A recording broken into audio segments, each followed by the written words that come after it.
vamos a dar comienzo a la charla, si os parece. Bueno, gracias a todos por asistir. Hoy tenemos con nosotros a Guillermo Barbadillo, bueno, que es ingeniero egresado de la UNA. Yo creo que pues, es interesante que hoy esté aquí hablándonos sobre la RC Prize 2024, en el que ha participado y ha quedado en tercer lugar a nivel mundial, y que es un concurso sobre inteligencia artificial general, ¿no? Que ahora Guillermo nos contará un poco más a qué nos referimos cuando hablamos de todo esto y la relación que tiene con lo que es el aprendizaje automático, ¿no? Que es la asignatura en la que estamos enmarcando esta charla, además de la cátedra de Ciencias de la Computación e Inteligencia Artificial. Bueno, Guillermo cuenta con más de 10 años de experiencia desarrollando modelos de IA en Das Nano y Veridas. Ha participado en más de 30 competiciones, bueno, principalmente en Kaggle y otras plataformas, ¿no? con puestos muy reseñables. Y además también participa en el podcast La Tertulia de la Inteligencia Artificial, que bueno, yo desde aquí también os recomiendo porque bueno, habla de temas muy relacionados con todo lo que es la inteligencia artificial y bueno, es muy interesante. Así que nada, Guillermo, muchas gracias por venir hoy aquí. Vale, pues nada, muchas gracias Miquel, muchas gracias a todos por venir. Y nada, pues Miquel ya ha hecho la presentación, así que vamos a pasar a la siguiente diapositiva. Entonces hoy vamos a hablar del premio de ARC, pero antes de hablar de ARC tenemos que entender un poco por qué ha surgido este concurso, ¿vale? este reto. Entonces en la IA hay dos visiones enfrentadas de qué es la inteligencia artificial, ¿vale? Los colores que he puesto son aleatorios, no significa que uno es el lado oscuro y otro es el lado luminoso, pero vamos a empezar primero por la visión de Sam Altman. También es un poco la visión que tuvo Marvin Minsky en el año 1968, y lo que yo diría que es la visión dominante a día de hoy en el campo de la IA, y es que la IA es hacer máquinas que hagan tareas que los humanos podemos considerar inteligentes, ¿vale? Y esto es un poco, bajo mi punto de vista, la visión actual, ¿vale? Que el otro enfoque está intentando cambiar, ¿vale? Entonces, bajo esta definición, pues lógicamente, a lo largo de la historia se han ido intentando hacer máquinas pues, que hicieran esas tareas que considerábamos que requerían pues mucho esfuerzo intelectual. Pues, por ejemplo, en el 96 IBM creó Deep Blue, que fue capaz de ganar a Garry Kasparov, al campeón del mundo del ajedrez, y 20 años más tarde pues Google DeepMind hizo AlphaGo, que pues de la misma manera ganó al campeón mundial del juego de Go, ¿vale? Pero claro, con el paso de los años, pues eso, hemos ido siendo capaces de desarrollar máquinas que hacen estas tareas que antes solo podíamos hacer las personas, pero realmente estamos más cerca de la IA, de la inteligencia artificial general, por haber aprendido a jugar al ajedrez o por haber aprendido a jugar a Go. O sea, hemos aprendido, nos ha enseñado algo acerca de la inteligencia.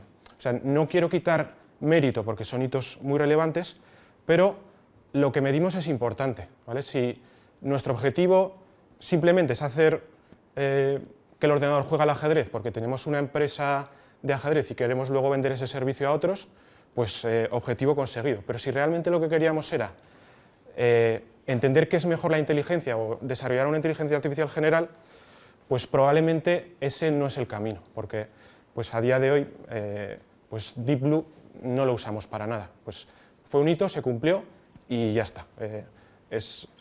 Hemos seguido avanzando, ¿vale?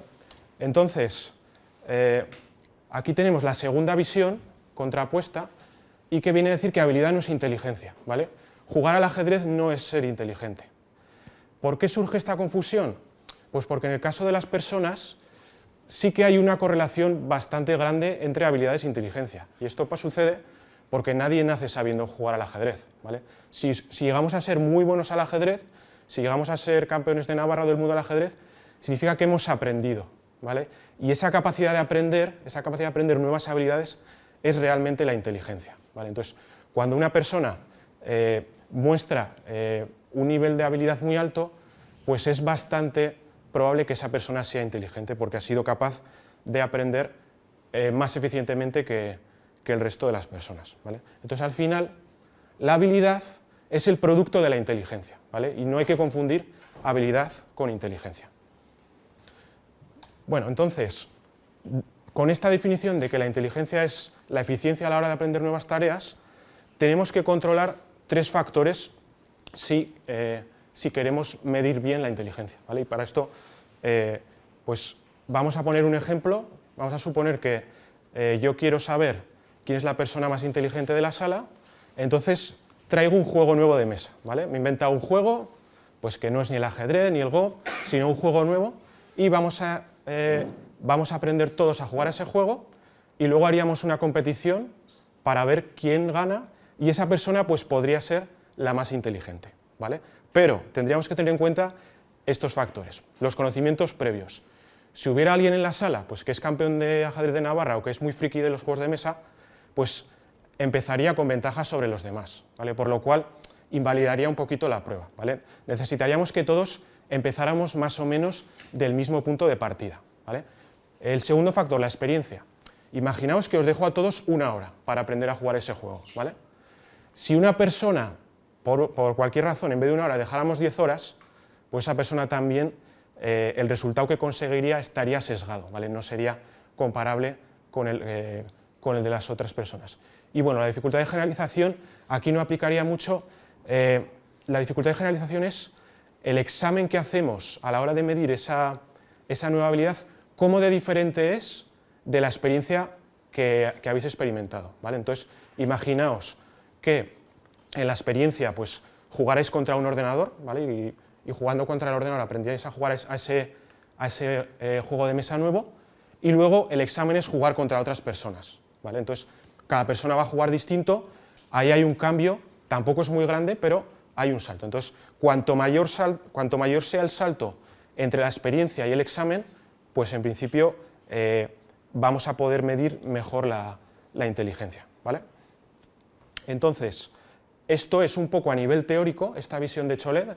Él la definió en el año 2019 en un paper que se titula Sobre la medida de la inteligencia, pero no se quedó en definirlo a nivel teórico, sino que pues, propuso un conjunto de datos, el conjunto ARC, que es el corpus de abstracción y razonamiento, que está diseñado en base a estos principios, ¿vale? Entonces, las pruebas de ARC se parecen mucho a los test de inteligencia que podéis ver por internet, ¿vale? Entonces, en el ejemplo que vemos aquí en la pantalla, en la parte de arriba tenemos las imágenes de entrada y en la parte de abajo las imágenes de salida, ¿vale? Entonces, lo que hace falta es entender cuál es la transformación que hay entre las imágenes. Para entenderla tenemos los 3 primeros ejemplos y tendríamos que predecir cuál sería la salida del último de los ejemplos, ¿vale? Entonces, son tareas que a las personas le resultan muy fáciles, pero a la IA de hoy pues le cuesta mucho, ¿vale? En este ejemplo, me imagino que lo habréis adivinado todos, pues es simplemente pintar los agujeros de amarillo, ¿vale? Entonces, pues la salida sería muy fácil de generar. Entonces, ¿cómo está hecho este conjunto de ARC? Pues eso, son imágenes pequeñas, porque como mucho son 30 por 30 píxeles, es decir, mucho más pequeño que las imágenes que podemos sacar con nuestro móvil, ¿vale? Solo tienen 10 colores, pero con esas restricciones realmente se pueden hacer un montón de tareas distintas, ¿vale? Podríamos decir casi ilimitadas, ¿vale? Voy a saltar a la siguiente diapositiva un poco para que podáis ver, pues eso, se pueden hacer muchísimas tareas y Chollet las hizo. Entonces, vuelvo a la anterior, volviendo a esos factores que hay que controlar, ¿vale? ¿Qué conocimientos previos hace falta para poder resolver ARC? Pues hace falta conocimientos muy básicos que puede tener un niño de 5 o 10 años. Pues, por ejemplo, la noción de objeto, simetrías, movimientos, rotaciones, poder contar, ordenar, o sea, nociones muy básicas, ¿vale? Conocimientos muy básicos que, pues eso, aprendemos a una edad muy temprana, ¿vale? Entonces, ese es el factor 1, los conocimientos a priori. El factor 2 sería la experiencia, ¿vale? ¿Qué experiencia podemos utilizar para aprender a hacer estas tareas? Pues Chollet, cuando hizo este conjunto, hizo 800 tareas que son públicas, ¿vale? Estas 800 tareas las hizo a mano, o sea, es un esfuerzo bastante grande. Se pueden dividir en 2, las 400 primeras serían más o menos de entrenamiento, en los que demuestra un poquito estos conocimientos a priori que hace falta, y luego tiene otras 400 que él las llama de evaluación, ¿vale? cuando nosotros desarrollamos un sistema podemos utilizarlas todas, ¿vale? Pero es común que esas tareas de evaluación se utilicen para medir cómo funciona el sistema y no para entrenar, ¿vale? Y el último paso, la dificultad de generalización. Además de estas 800 tareas, Cholet hizo otras 100, ¿vale? Pero estas 100 tareas se las quedó él y no las conoce nadie más, ¿vale? Bueno, no es del todo cierto porque enseñó ese conjunto a unas personas para poder verificar que eran resolubles esas tareas, ¿vale? Y se resolvieron pues, el 100% de las tareas, de esas 100 tareas secretas, ¿vale? Entonces, este es un matiz súper importante del conjunto de ARC, ¿vale? Que el conjunto con el que te van a evaluar es secreto, no lo conoce nadie, y son tareas nuevas y distintas que las que tenemos públicamente disponibles, ¿vale? Entonces, eso es muy importante porque ARC lo que quiere medir es la eficiencia de un sistema a la hora de aprender nuevas tareas. Entonces, esas tareas secretas son distintas y si un sistema es capaz de resolverlas, pues quiere decir que ha sido capaz de aprender a partir de muy poquitos ejemplos cuál es la transformación entre estas imágenes. Bueno, no lo había dicho, pero si tenéis alguna duda, levantar la mano y preguntar, ¿vale? No hay ningún problema, que estamos pocos. Vale, entonces esto era 2019, ¿vale? Vale, una cosa que se me ha olvidado. En 2020, Cholet hizo una primera edición del concurso, ¿vale? Puso dinero de su bolsillo, creo que puso $25.000 y lanzó el concurso en Kaggle, ¿vale? Entonces, ¿cuál era el objetivo de esa primera edición? Quería ver que no había algún fallo, algún atajo que permitiría resolver ARC de una manera no inteligente, ¿vale? Entonces, al lanzar el concurso en Kaggle, supongo que algunos conoceréis, pues en Kaggle suele participar un montón de gente, pues miles de personas en cada concurso. Entonces, si hay algún fallo en la elaboración de los datos, es muy probable que alguien lo va a encontrar y lo va a explotar, ¿vale? ¿Y qué pasó en esa edición? Pues que nadie fue capaz de encontrar ese fallo y bueno, pues el equipo que ganó resolvió el 20% de las tareas, ¿vale? Y el enfoque que siguió fue fuerza bruta, ¿vale? Pues la persona que lo resolvió definió una serie de funciones primitivas, pues girar, cambiar color, funciones muy básicas, y luego lo que hacía era buscar una secuencia de esas funciones que resolviera las tareas, ¿vale? Entonces, con ese enfoque de fuerza bruta, que realmente no requiere inteligencia, pues se fue capaz de resolver el 20% de las tareas. Y bueno, pues ahora damos un salto al futuro, hasta el año en el que estamos ahora, cuando se ha relanzado el concurso de ARC, ¿vale? ¿Qué ha pasado? Pues que en estos 4 años el progreso que ha habido en este concurso, en este reto, ha sido muy bajo, ¿vale? Ha sido muy lento. Entonces se ha querido relanzar esta competición poniendo un premio de $1 millón al que consiga llegar al nivel humano, que se ha fijado más o menos arbitrariamente en el 85%, y con ese premio tan importante, pues lo que se ha intentado es que este reto sea más conocido en la comunidad de la inteligencia artificial, ¿vale? Porque pues, había pasado más o menos inadvertido, y como ya os he comentado al principio, esta visión de que la inteligencia es ser capaz de aprender nuevas tareas, pues no es la predominante en la IA a día de hoy, ¿vale?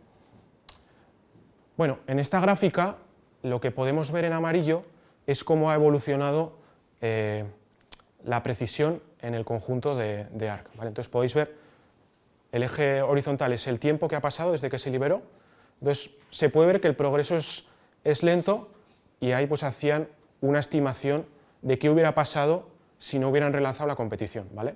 Y también se puede ver cómo al haber lanzado la competición, pues de repente ha habido una mejora bastante notable en la precisión, ¿vale? Y por contra, en azul, tenemos pues, otros benchmarks, ¿vale? Pues ahí podemos ver pues ImageNet, que seguro que lo conoceréis, otros benchmarks típicos en los cuales se evalúan los modelos de lenguaje a día de hoy. Entonces ahí se puede ver que los otros benchmarks rápidamente llegan a una capacidad humana, incluso la superan, ¿vale? ¿Y por qué pasa esto? Pues por 2 razones principalmente. La primera razón, porque esos benchmarks están midiendo habilidad, ¿vale? No están midiendo inteligencia, que es aprender nuevas habilidades. Y la otra razón, que también es muy importante, y es que esos benchmarks son públicos, ¿vale? El examen con el que se evalúan es conocido. Entonces, si Miquel os hiciera un examen y ese examen lo tenéis ya en internet, pues me imagino que sacaríais todos unas notazas, ¿vale? Entonces, un poquito eso es lo que está pasando con el resto de benchmarks. Entonces, dependes de la buena fe de las empresas para que no hagan trampas en esos benchmarks, pero a la vez la empresa que no está arriba del benchmark pues es casi como si no existiera. Hay una competición muy fuerte entre Google, entre OpenAI, por ser los primeros en todos estos benchmarks, y bueno, asumimos que lo están haciendo bien, que están utilizando los datos correctamente, pero hay muchos incentivos para que eso no sea así, ¿vale? Entonces, pues ese era un poco el objetivo de la edición de este año, ¿vale? El que sea más conocido y que este problema pues haya más gente trabajando en intentar resolverlo. Vale. Entonces, os preguntaréis qué tal funcionan los modelos de lenguaje en el conjunto de ARC, ¿vale? Y aquí lo podemos ver, ¿vale? Pues, por ejemplo, GPT-4 resolvería únicamente el 9% de los problemas, ¿vale? O 1, que pues lo han promocionado como un modelo que es capaz de razonar, mejora, tiene una mejora clara, pero todavía se queda en el 21% de los problemas. O 1 lo han vendido como que tiene una inteligencia del nivel del doctorando, ¿vale? Entonces, es un poco chocante que un doctorando no sea capaz de resolver problemas que un niño es capaz de resolver, ¿vale? Entonces, ¿por qué pasa esto? Pues porque los modelos de lenguaje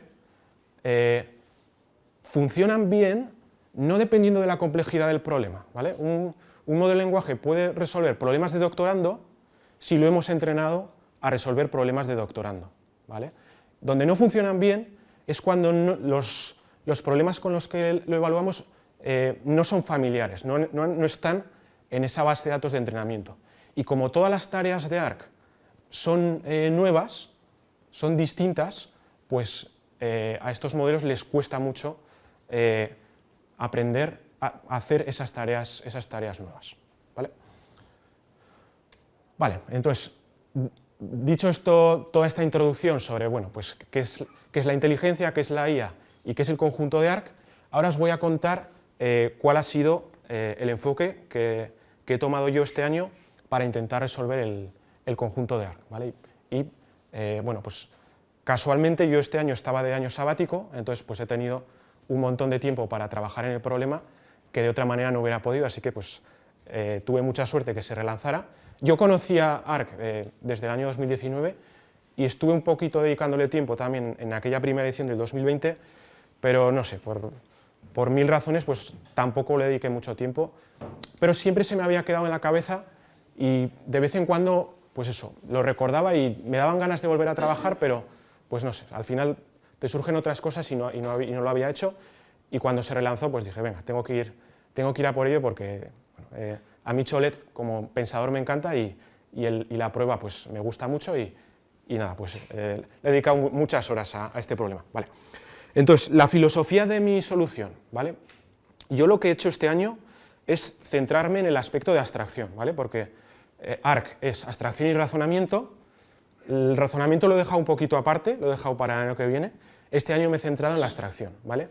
Y mi intuición es la siguiente, ¿vale? Cuando las personas resolvemos una tarea de ARC, una parte muy importante para resolver la tarea es encontrar cuál es el punto de vista correcto o la perspectiva correcta de mirar el problema, ¿vale? Entonces, si vemos esta tarea de aquí, pues yo podría pensar si tiene algo que ver con la posición de los objetos, si tiene algo que ver con el tamaño, el color tiene bastante pinta que sí, tiene algo que ver con las formas, no, con los agujeros parece que sí, hay movimientos, hay simetrías, hay muchas maneras de representar los datos, pero solo unas poquitas son relevantes para cada tarea. Entonces, encontrar cuál es la representación adecuada para resolver esa tarea es un poquito lo que, bueno, pues el aspecto de abstracción de este concurso, ¿vale?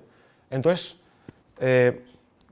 teniendo eso en cuenta, que para resolver ARC hace falta que el modelo aprenda una representación muy buena de los datos, la siguiente pregunta era, ¿y cómo podemos hacer esto? ¿Cómo podemos forzar, cómo podemos hacer que el modelo aprenda esta representación robusta y rica de los datos? ¿Vale? Y la respuesta es un poco de perogrullo, pero si nosotros entrenamos el modelo para hacer tareas que requieran esa representación, pues es bastante probable que el modelo internamente llegue a aprender la representación que buscamos. ¿Vale? ¿Y qué tareas pueden ser estas? Pues lógicamente la tarea original, que es la que estamos viendo aquí, pues si yo entreno un modelo de lenguaje para que haga la predicción de cuál es la salida, va a desarrollar esa representación que necesitamos. Pero hay otras maneras de usar los datos y esto es un poquito mi aportación al concurso de este año. ¿Vale? Por ejemplo, podemos aprender la distribución de entrada. ¿Vale? Si nosotros vemos estas tres imágenes de aquí, podemos pedirle al modelo que genere una imagen que sea parecida a estas. Entonces, para poder hacer eso, pues entre comillas, tiene que entender cómo son estas imágenes, tiene que entender que estamos viendo objetos de color verde y que estos objetos pues tienen agujeros. ¿Vale? Entonces, si entrenamos al modelo para aprender esta tarea, va a generar esa representación que estamos buscando. Y por poneros unos ejemplos, pues estos, en la parte de arriba tenemos las imágenes originales y en la parte de abajo imágenes generadas por el modelo. ¿Vale? Entonces podéis ver que pues eso, ha aprendido que tiene que hacer objetos verdes, en algunas de ellas tiene agujeros, en otras pues se le ha olvidado hacer el agujero, no es perfecto, pero vemos que más o menos entiende lo que le estamos pidiendo. ¿Vale? Y bueno, pues también algún otro ejemplo más, en la parte de arriba tendríamos las imágenes de entrada originales de otra tarea de ARC, ¿vale? Y abajo las que habría generado el modelo. ¿Vale? No todas son perfectas, pero sí que da la impresión de que el modelo ha entendido cuál es esa representación de las tareas de entrada. ¿Vale? Entonces, como parte de mi solución, el modelo, bueno, otro ejemplo más, paso ya. La solución que yo he propuesto para el conjunto, para resolver este reto, ha utilizado dos tareas, ¿vale? La original y la de aprender la distribución de las entradas. Pero realmente hay muchas más tareas que se podrían utilizar, que yo no he sido este año todavía capaz de explotar, pero creo que en el futuro sí que se van a poder aprovechar. ¿Vale? Y aquí pues las comento un poquito. Para mí la más prometedora sería la que tenemos aquí en la primera fila, la segunda, que sería, le damos unas imágenes de entrada y unas imágenes de salida y le pedimos que escriba un código, por ejemplo, código Python, que implemente esa transformación. ¿Vale? Entonces, yo la parte final del concurso la estuve dedicando a este enfoque, estuve varias semanas trabajando en ello, pero no fui capaz de que generalizara bien. ¿Vale? Las tareas que era capaz de resolver era porque eran muy parecidas a las tareas con las que había entrenado yo. Entonces, no fui capaz de hacerlo funcionar, pero al final de la charla pues, os comentaré que para mí ese es probablemente el enfoque más prometedor para resolver ARC. ¿Vale? Y bueno, pues otras que se podrían hacer, también podríamos hacer un poco la tarea inversa. Podríamos dar código Python que hace una transformación, una imagen de entrada y le decimos, genérame la imagen de salida, que sería pues, equivalente a que el modelo fuera un intérprete de Python. ¿Vale? Y bueno, pues hay más tareas como por ejemplo, relacionadas con las imágenes de entrada, podemos pedirle también que genere código para hacer esa distribución de imágenes de entrada. ¿Vale? Entonces, un modelo que fuera entrenado con todas estas versiones alternativas de ARC debería aprender una representación mejor que si solo lo entrenamos para hacer la tarea original. ¿Vale? Y en mi caso he podido probar que si lo entrenamos con la tarea original y con la tarea de generar nuevas imágenes de entrada, ese modelo funciona mejor cuando lo evaluamos en la tarea original. ¿Vale? Más. Pero bueno, la parte fundamental de la solución, y yo diría que es el descubrimiento más importante de este año, es lo que se ha llamado el test time training. ¿Vale? Y esto lo que viene a ser es romper un poco el paradigma actual en el cual nosotros entrenamos un modelo, ese modelo se queda congelado y luego hacemos predicciones con ese modelo congelado, ¿vale? Eso es lo que vemos con prácticamente todos los modelos a día de hoy. Pues ChatGPT, cuando habláis con él, no está aprendiendo, ¿vale? Ese modelo está congelado. De vez en cuando OpenAI hace reentrenamientos, pero cuando nosotros interactuamos con él, ese modelo no cambia, ¿vale? Y lo que se ha visto en esta edición es que eso no es suficiente para aprender tareas nuevas, ¿vale? Si queremos aprender tareas nuevas, tenemos que entrenar con los datos de test, ¿vale? Entonces, cuando nosotros hacemos un envío para ARC, nos dan 12 horas para que se ejecute la solución, ¿vale? Entonces, durante esas 12 horas, el sistema tiene acceso a los datos secretos de Cholet, ¿vale? Entonces, podemos utilizarlos para entrenar. Y os preguntaréis, ¿y cómo podemos entrenar si realmente no conocemos la predicción que queremos hacer? Pues realmente es muy sencillo, ¿vale? Aquí tenemos tres ejemplos con los que conocemos la salida y uno que no conocemos. Lo que vamos a hacer es olvidarnos del cuarto ejemplo y vamos a entrenar así, ¿vale? Vamos a suponer que para esta tarea, en vez de habernos dado 3 ejemplos, nos dan 2 y tenemos que predecir la salida del tercero, de la cual sí conocemos la salida y podemos utilizarla para entrenar, ¿vale? Entonces, esto lo que hace es que el modelo se pueda adaptar a esta nueva tarea, ¿vale? Y con este truco, que es tan simple, pues conseguimos una mejora muy grande, ¿vale? Estos son datos míos. Si dejamos el modelo congelado, como se hace a día de hoy en la IA, pues resolveríamos 11 tareas, ¿vale? Pero si lo entrenamos con los datos de test, pasaríamos a resolver 33 tareas, ¿vale? Entonces, es un salto enorme y lo que viene a demostrar, según mi opinión, es que el prompt engineering tan famoso no es suficiente si lo que queremos hacer es nuevas tareas, ¿vale? Si lo que vamos a pedirle a ChatGPT pues es una tarea muy común, que está repetida 300.000 veces por internet, pues el prompt engineering va a funcionar muy bien. Pero si lo necesitamos para cosas novedosas, cosas que no ha visto en su entrenamiento, pues prompt engineering probablemente se va a quedar corto, ¿vale? Y hace falta pues ese aprendizaje continuo, que al final es cómo funcionamos las personas. Cuando nosotros nos enfrentamos a un reto nuevo, nuestro cerebro no está congelado, nuestro cerebro va aprendiendo de los intentos que hacemos, planteamos una hipótesis, vemos si es correcta y eso nos va dando conocimiento que al final nos permite resolver el problema. Vale, entonces, por terminar ya un poquito y hacer un esbozo de cuál es la solución, ¿vale? Pues bueno, yo lo que he hecho es, he cogido un modelo de lenguaje que se llama Kuwen, ¿vale? Es un modelo chino, es open source, y tenía 0,5 billones de parámetros, ¿vale?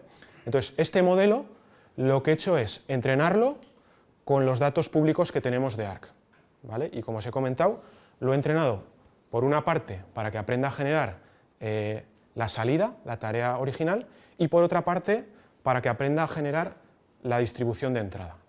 Entonces, ese modelo ha sido entrenado con esas dos tareas. Entonces, si ese modelo lo usamos tal cual, pues resolveríamos 11 tareas en la clasificación, ¿vale? Pero si le dejamos que aprenda, si utilizamos el test time training, pasaría a resolver 33 tareas, ¿vale? Pero, como parte de mi solución, he hecho un ensemble con el enfoque que había del año 2020 y también de alguna otra edición que ha habido posterior, ¿vale? Entonces, con la solución del 2020 por sí sola, hubiéramos resuelto 24 problemas, ¿vale? Si la combinamos con mi enfoque, pasaríamos a resolver 40 problemas, que es el resultado que he conseguido en esta edición, ¿vale? Entonces, podéis ver que hay un cierto solape entre los problemas que resuelven, pero sí que conseguimos mejores resultados al hacer el ensemble, ¿vale? Entonces, la ventaja del enfoque del 2020 es que no utiliza GPU, ¿vale? Entonces, mi sistema, cuando se ejecutaba, lanzaba la solución de 2020 en paralelo, en CPU, y yo entrenaba el modelo en la GPU. Entonces, podía hacer las dos soluciones en paralelo y pues, hacer el ensemble en esas 12 horas que nos dan de tiempo de ejecución. Vale. Y bueno, visto un poquito cuál es el enfoque que he seguido yo, pues vamos a ver ahora cómo se podría hacer todavía mejor, ¿vale? Y para ello, pues pues bueno, aquí tenemos la clasificación, bueno, la clasificación preliminar, y podéis ver que hay dos equipos que quedaron por encima mía y además con una ventaja bastante importante, ¿vale? Por abajo sí que está un poquito más apretado, y por mencionar un poquito el enfoque de la mayoría de los equipos que están por debajo mía, ha sido profundizar en ese enfoque de 2020 de fuerza bruta, ¿vale? Ellos han cogido esa solución de 2020 y han seguido pues, metiendo más funciones primitivas y optimizándolo, y pues realmente han llegado al mismo nivel que yo, o un poquito menos, con un enfoque que realmente no es muy inteligente, es simplemente pues eso, fuerza bruta y ir optimizándolo. Porque claro, una de las pegas que tiene esta edición del concurso es que aunque el test es secreto, te dejaban hacer 3 envíos al día, ¿vale? Entonces, ahí hay un fallo en el sentido en el que al poder hacer tantos envíos, por ejemplo, el equipo que está arriba del todo, pues podéis ver que han hecho casi 500 envíos, pues parte de la información de ese conjunto secreto, al ir haciendo tantos envíos, se va filtrando, ¿vale? Y de hecho los que han quedado quintos, no sé cómo se lo han permitido. Bueno, no, espera, me estoy adelantando. Vale, va a pasar a la siguiente. Entonces, esto fue como quedó cuando terminó el concurso, pero el viernes pasado, en los despachos, pues he subido a la segunda posición y Florentino estaría muy orgulloso de mí. ¿Y por qué ha pasado esto? Porque el equipo que quedó primero no ha querido liberar el código ni el paper de su solución, ¿vale? Bueno, ¿por qué han hecho esto? Realmente no lo han explicado, pero han montado una empresa cuyo objetivo de la empresa es resolver el conjunto de ARC, ¿vale? Entonces, entiendo que su apuesta es no decir nada, resolverlo, y cuando lo resuelvan tampoco está muy claro si lo van a comentar, que es lo que han hecho, o si van a intentar comercializarlo, ¿vale? Pero bueno, al no haber liberado el código, pues han sido eliminados de la competición y nada, pues he subido un puesto en los despachos. Vale, sí, lo que quería comentar. Bueno, también echaron otros equipos que habían hecho trampas, pero el equipo 5, no sé por qué no les han echado también, porque realmente lo que han hecho ellos han cogido el enfoque 2020 y han hecho un montón de envíos, un montón de sumisiones, para averiguar esas 24 tareas, cuáles son las que se resuelven con el enfoque 2020. Entonces, si tú haces, creo que ponían que habían hecho del orden de 100 envíos, puedes ir cambiando el orden en el que las solucionas, o puedes solucionar unas y otras no solucionar, y de esa manera decir, vale, este enfoque sé que me va a resolver estas 24 tareas. Entonces, el resto de tareas las puedo intentar resolver con otros enfoques, pero yo ya sé que estas las resuelvo. Entonces, por eso os comento que al evaluarte todo el rato en el mismo conjunto de datos, tú puedes extraer información. Ellos ya saben de esas 100 tareas cuáles han resuelto y entonces pueden ir poquito a poco probando nuevos enfoques para resolver el resto de las tareas, lo cual está totalmente en contra del espíritu de la competición y pues no sé si los terminan echando o no. Yo si fuera Chole los echaba porque es que no, es trampa. Además, si les das el premio, incentivas que otros años pues, se sigan intentando hacer ese tipo de enfoques. Vale. Pero bueno, vamos a lo interesante que es qué es lo que ha hecho el equipo que ha ganado. ¿Vale? Entonces, una diferencia muy importante. Ellos han sido capaces de utilizar modelos mucho más grandes que el mío, ¿vale? 16 veces más grande en concreto. ¿Y por qué? Pues porque han sido capaces de utilizar mejor el hardware de Kaggle, ¿vale? Han usado una librería que se llama Unsloth, no sé si la conoceréis, y pues esta librería lo que te permite es un uso más eficiente de la memoria de la GPU que librerías como PyTorch, ¿vale? Entonces, gracias a eso, pues han sido capaces de usar modelos mucho más grandes que el mío, ¿vale? Yo sí que hubo una parte en el concurso en el que empecé a mirar esa librería, pero por una razón o por otra me fui por otra dirección y no llegué a profundizar. Al final, pues en estos concursos y bueno, también en la investigación en general, tú tienes un árbol gigante de decisiones que puedes tomar y vas explorándolo. No sabes qué dirección es buena y qué dirección es mala. Un poco te guías por tu instinto, por tu experiencia y a veces aciertas y a veces fallas. En mi caso, pues al principio del concurso, pues diría que estuve bastante acertado, porque llegué a ponerme segundo con el score que tengo ahora, con 40, pues cuando faltaba todavía para terminar, pues no sé, mes o mes y medio, pero llegado a ese punto, pues empecé a enfocarme un poquito en lo del código y no hubo manera de mejorar, ¿vale? Entonces, bueno, pues eso es un poquito experiencia, un poquito intuición y también al final pues suerte. A veces tú puedes ir a un concurso y tienes mucha potra, todas las cosas que vas probando funcionan y también puede pasar. Entonces, bueno, pues pero eso es para todos, ¿vale? Entonces al final es así. Vale, ¿y qué más cosas? Aparte de usar un modelo más inteligente, bueno, este es el esquema de su solución. Realmente es muy parecida a la mía, ¿vale? Ellos han cogido un modelo base como yo, lo han entrenado con datasets públicos, ese modelo luego lo han fine-tuneado con el dataset privado, ¿vale? Y las dos diferencias principales, además de que el modelo es mucho más grande, son las siguientes, ¿vale? Cuando nosotros generamos una predicción con un modelo de lenguaje, lo que vas haciendo es, bueno, pues tú le das el texto de entrada y el modelo te da una probabilidad para el siguiente token. Entonces, pues te puede dar 90% para uno, 10% para otro. Entonces, en mi caso lo que he hecho es coger siempre el token más probable, ¿vale? Pero eso no es la estrategia, esa estrategia no tiene por qué ser óptima, ¿vale? Porque a veces pues puede llegar un punto en el que tengas dos tokens con una probabilidad parecida y a veces si coges el segundo token, la probabilidad de la solución final es mejor que si coges el primer camino, ¿vale? Entonces, ellos han hecho, todavía no lo he mirado, pero han hecho una implementación muy eficiente que les permite recorrer ese árbol de tokens de una manera muy eficiente y encontrar cuál es la imagen más probable que resuelve el problema de acuerdo al modelo, ¿vale? Entonces, a la hora de usar ese modelo de lenguaje, ellos lo han usado de una manera más inteligente que yo, ¿vale? Y para terminar, también han sido mejores a la hora de elegir las predicciones, ¿vale? Porque al final un modelo de lenguaje, para una tarea de ARC, pues en mi caso yo creo que hacía 96 predicciones, ¿vale? Entonces, yo no tengo una manera de saber de esas 96 predicciones cuál es la correcta. Entonces, una manera muy típica de funcionar es hacer una votación. ¿Cuál es la predicción que ha salido más veces? Y entonces te quedas con esa, ¿vale? Pero esa heurística no es óptima, ¿vale?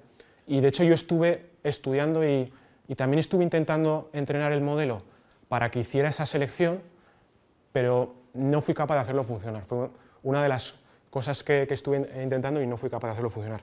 ¿Y qué han hecho ellos? Pues ellos lo que han hecho es, una vez tenían esas imágenes candidato, lo que han hecho es volvérselas a pasar al modelo y pedirles que el modelo diga cómo de probable es esa imagen, ¿vale? Tú cuando tienes un modelo de lenguaje le puedes pasar un texto y le dices, oye, este texto, ¿cómo de probable es que lo hayas generado tú? ¿Vale? Con un matiz, ¿vale? Y es que si tú le vuelves a pasar la imagen que has generado a ese modelo, pues realmente ya sabes cuál es esa probabilidad porque la acabas de generar. Pero lo que hacían es utilizar data augmentation, ¿vale? Entonces cogían la tarea y pues le aplicaban rotaciones, le cambiaban los colores, también le puedes hacer un flip y calculabas cuál era la probabilidad de esa predicción con data augmentation, ¿vale? Y eso sí que permitía extraer más información del modelo y es una manera de elegir las imágenes bastante mejor que la votación, ¿vale? Entonces, juntando un poquito esos tres aspectos que os he comentado, pues se puede dar ese salto tan grande que se ve en la clasificación. Vale. Y bueno, ya por terminar, os voy a comentar cuáles creo que serían los siguientes pasos que yo daría para este reto, ¿vale? Entonces, una cosa que se sabe ya es que esta competición se va a seguir haciendo todos los años hasta que se llegue a ese nivel objetivo de 85%, ¿vale? Por lo cual, este año no se ha llegado al 55%, el año que viene habrá otra edición de ARC, así que estáis todos invitados a participar porque hacen falta nuevas ideas, nuevos enfoques, ¿vale? Entonces, además de que va a haber una nueva edición, se sabe también que van a hacer un dataset de test nuevo, ¿vale? Como ya os he comentado, pues este conjunto de test al final ha sido evaluado ya pues más de 10.000 veces entre todas las personas que han participado, por lo cual, pues eso, se empieza a filtrar información y eso no es bueno a la hora de medir cómo de buenas son las soluciones, ¿vale?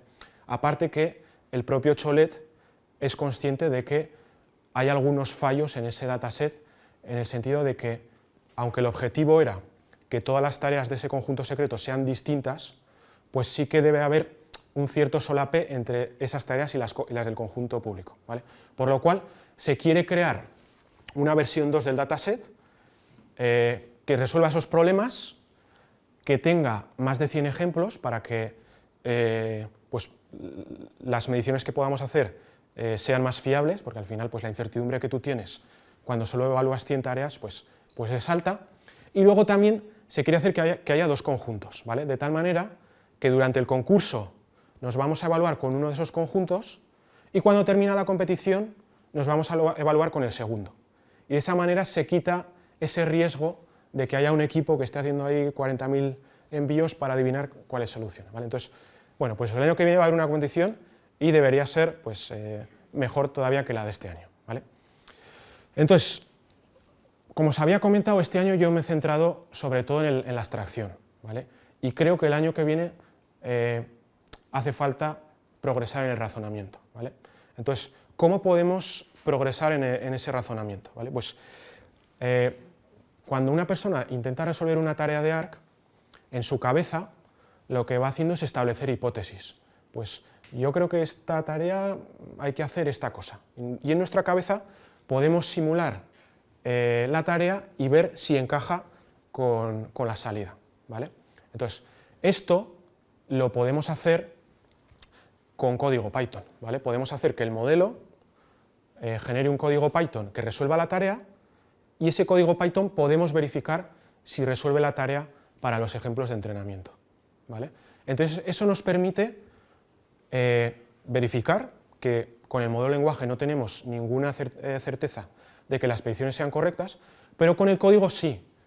Es cierto que podría pasar que hagas un código Python que resuelva las imágenes de entrenamiento, pero no la de test, pero la probabilidad no es muy alta, ¿vale? Si somos capaces de sacar un código que resuelve esto, pues muy probablemente resuelve de test, ¿vale? Pero además permite que construyamos la solución iterativamente. Imaginaos que el modelo genera un primer código y ese código no es correcto. Podemos comparar cuál es la salida de ese código con la salida correcta y de esa manera ver, pues se me ha olvidado este detalle. Y eso a mí me pasaba bastantes veces cuando intenté pues, tomar este enfoque para resolverlo. Al final, si yo quería que el modelo fuera capaz de aprender a generar código, yo tuve que escribir código Python para muchas de estas tareas. Y muchas veces me pasaba que yo escribía una primera función y se me había olvidado un matiz. Cuando veía que no era correcto, entonces decía, vale, tengo que corregir esto.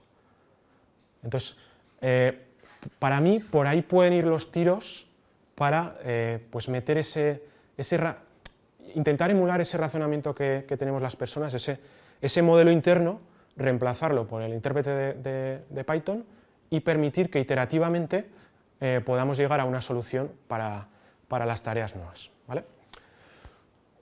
Una ventaja muy interesante de este enfoque es que es muy complementario con el enfoque de este año, ¿vale?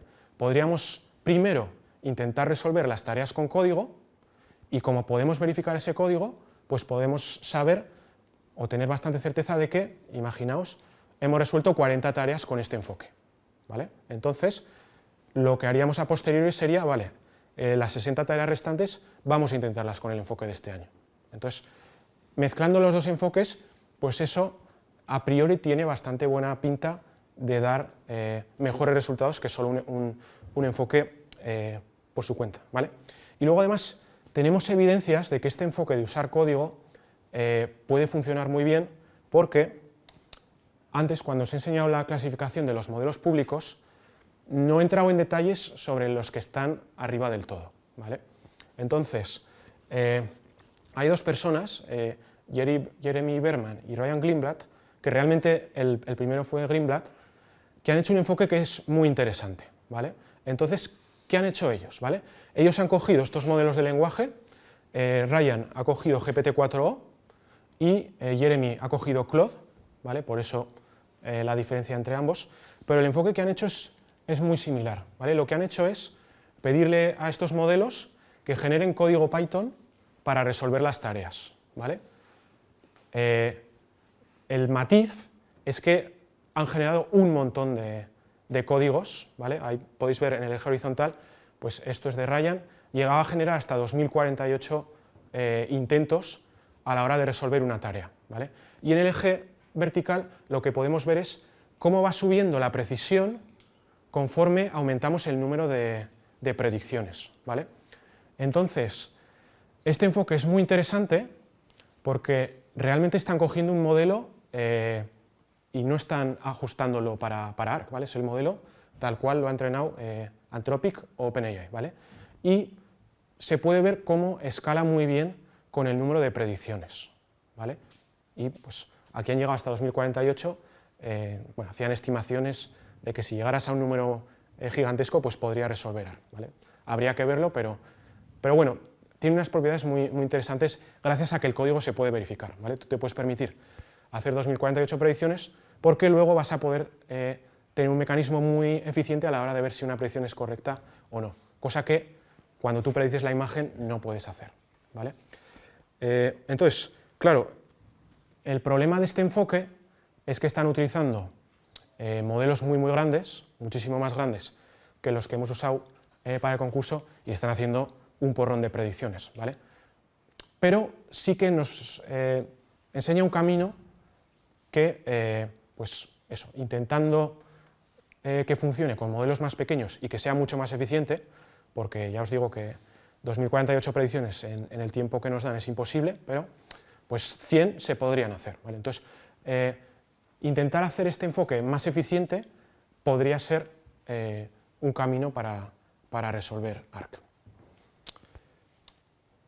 Vale, entonces, por concluir, ¿vale? Si os tenéis que quedar con dos cosas de esta presentación, para mí serían estos dos puntos que he puesto aquí, ¿vale? La primera es la definición de inteligencia, ¿vale? El tener claro que la habilidad no es inteligencia, ¿vale? Esa confusión es muy común, la tenemos que olvidar, ¿vale? La habilidad es el producto de la inteligencia y la inteligencia es la eficiencia a la hora de aprender nuevas habilidades, ¿vale? Si os podéis quedar con este punto, el segundo es menos importante, ¿vale? Este es el más importante de todos. Y el segundo, pues un poco la enseñanza que nos da el concurso de este año, ¿vale? Se ha visto que el prompt engineering, tener un modelo congelado, no es suficiente para aprender tareas nuevas, ¿vale? Hace falta test time training, que el modelo sea capaz de cambiar, de adaptarse a los nuevos datos si queremos que sea capaz de hacer tareas nuevas. Entonces, estos dos puntos, no sé si Miquel los preguntará en el examen. Y nada, pues nos vemos en el año que viene y muchas gracias a todos.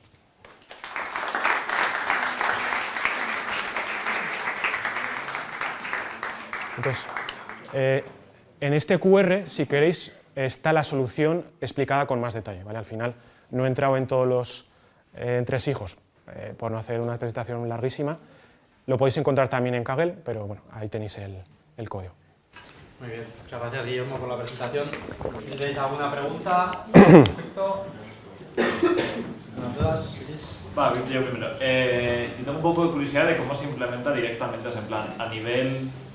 o sea, al final estás trabajando con un modelo de lenguaje que no está adaptado a imagen y Qwen específicamente además no es multimodal ni nada del estilo, entonces, sí. ¿Cómo estáis haciendo? O sea, ¿estás yendo píxel a píxel generando...? Sí. No sé si lo tengo, voy a ver si lo puedo buscar, pero realmente es muy sencillo, ¿vale? Tú al final una tarea de estas... No me acuerdo, igual no puse, pero... A ver, espera, esto puede ser, vale, sí, perfecto, esto era lo que quería. Vale, nada, la representación en texto es muy sencillita, ¿vale? Yo lo que hice fue poner cada imagen dentro de un bloque de código, al final esto es formato de Markdown, que ya habréis visto, y un poco la especialización que hice fue que primero me dijera el tamaño de la imagen y luego iba indicándole en qué fila estaba, ¿vale? Un poquito para que no se perdiera a la hora de generar imágenes. Pero tampoco creo que eso haya tenido un impacto, vamos, diría que será muy, muy pequeño. O sea, tú podrías pasarle directamente, pues eso, el 100, 010 y el 001 y funcionaría razonablemente bien. Porque al final son imágenes pequeñitas, es pues, 30 por 30 píxeles, entonces tú la puedes modelar como una secuencia de una dimensión. Sí que es cierto que si tú hicieras un modelo que trabajara con 2 dimensiones, es posible que... Sí, es posible que funcionara mejor, ¿vale? Pero al menos este año, tanto el equipo, los equipos que han quedado por encima mía como yo, no parece que eso sea una limitación, al menos en el punto en el que estamos. Pero lógicamente, o sea, ahí tiene razón. Al final, una imagen tiene 2 dimensiones y aquí la estamos tratando como un objeto de una dimensión. Ahí algo se pierde, pero parece que no debe ser muy, muy importante, al menos con la información que tenemos a día de hoy, pero sí. ¿Una pregunta más? Vale. Yo tengo alguna adicional. Justo ayer ponía un tweet, igual lo viste, el .csv, y justo era sobre la RC Place con el O1 Pro que ha sacado OpenAI, que luego vi la tarifa, creo que son $200 al mes. Con lo cual ya hasta ahora pagábamos 20 por ChatGPT 4, ¿no? Por el GPT-4, ahora lo han pasado a 200. Sí. Y bueno, él veía que esa solución podía ser prometedora y va un poco en la línea de lo que planteas tú, ¿no? ¿Cómo de lejos crees que puede estar esa solución, ¿no? ¿O a qué nivel puede llegar en esta competición? Bueno, habría que evaluarlo y lo van a evaluar. O sea, ahora mismo ARC tiene como 2 clasificaciones. Una que es la oficial, la que hemos visto aquí en el concurso, ¿vale? En la cual pues, tú tienes unas restricciones de cómputo y utilizas ese conjunto secreto. Y luego hay otra paralela, que es la que llaman la pública, en la cual te evalúas con los datos que son conocidos y que son de evaluación, ¿vale? Entonces, ahí periódicamente, conforme van saliendo los modelos, la propia gente de ARC los va evaluando y luego cualquier persona, cualquiera de esta sala podría, tú puedes proponer una evaluación que use estos modelos como O1 o O1 Pro y ellos te costearían ese coste que sea necesario para correr esa solución, por lo cual, pues, imaginaos que hacéis una solución que estimáis que va a costar $10.000. Pues si habláis con ARC, os la puede pagar y es una manera bastante chula de salir en la clasificación. Luego tenemos aquí muchos alumnos, tú has competido en unas cuantas competiciones en Kaggle y demás plataformas. ¿Qué les recomiendas? ¿Cómo crees que el que le interese debería de empezar? Sí, bueno, yo lo que recomiendo sin duda es participar en Kaggle o en otros concursos. Yo he aprendido un montón compitiendo. Al final, lo bueno de Kaggle es que puedes ver muchos problemas distintos. Al final, pues cada competición dura pues, 1 o 2 meses. Entonces, si tú vas participando en varias competiciones a lo largo del año, pues puedes coger mucha experiencia bastante rápido. Y lo bonito de Kaggle es que cuando termina la competición, la gente comparte sus enfoques, por lo cual, aunque pues hayáis tenido mala suerte o es la primera competición y no os ha ido bien, podéis aprender de qué es lo que han hecho los que han quedado primeros. Y bueno, también la gente comparte código. O sea, en general se comparte mucho en Kaggle porque está un poco diseñado para incentivar el compartir. Pues hay un sistema de medallas y la gente quiere ser el máster, entonces pues te van dando votos y se incentiva mucho compartir. Entonces, yo recomiendo muchísimo echar un vistazo. Entonces, otra ventaja que tiene respecto al mundo real es que pues, si trabajas en una empresa, pues mucha parte del tiempo la vas a dedicar a los datos, a conseguir nuevos datos, limpiar los datos que ya tienes. En cambio, en Kaggle, los datos te los dan ya y te puedes centrar en esa parte de los modelos, que al final pues, suele ser lo que más nos gusta a todos y pues eso, súper recomendable. pregunta más. Yo tengo alguna más. Claro, estás hablando del tema de la inteligencia, la habilidad. Pero claro, cuando ya nos estamos centrando tanto en una tarea como el ARC, ¿no?